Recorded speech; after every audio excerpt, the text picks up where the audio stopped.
This is a case of flow diversion with stent-assisted coiling of a larger recurrent posterior communicating artery aneurysm, utilizing both pipeline and the Elvis device. This 39-year-old male presented with a large PCOM aneurysm about 7 years ago, had a craniotomy with evacuation of hematoma.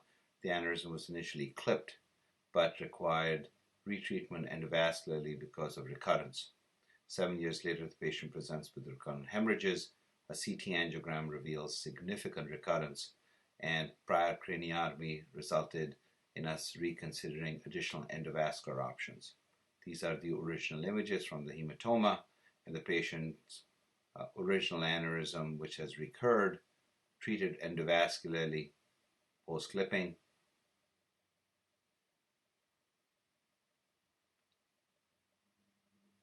And now with a second very large recurrence.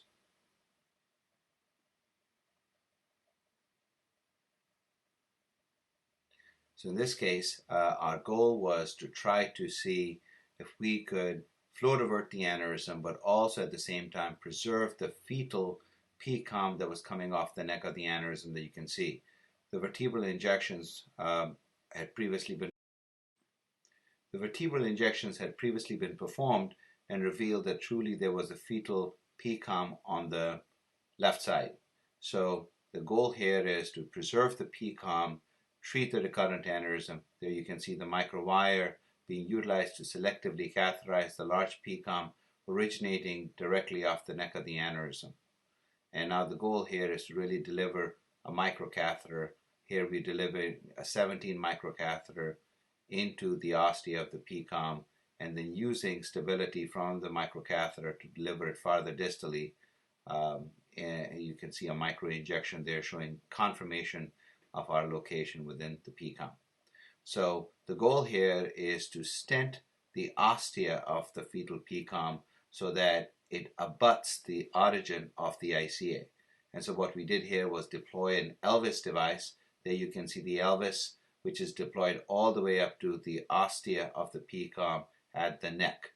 Once we had that in place, then we delivered a microcatheter into the aneurysm. There you can see the microcatheter tip, and then additionally delivered a pipeline flow diversion system with a microcatheter into the proximal MCA. So at this point we have the Elvis protecting the fetal PCOM, a microcatheter jailed, and pipeline ready to be deployed into the ICA. There you can see the blue arrow points to the tip of the microcatheter, and the pipeline has been deployed. And now we additionally will proceed with primary coiling. There you can see primary coiling of the aneurysm, completely obliterating the exposed dome. There's still some filling at the base, which is located close to the origin of the fetal PCOM, protected now by Elvis from the coils.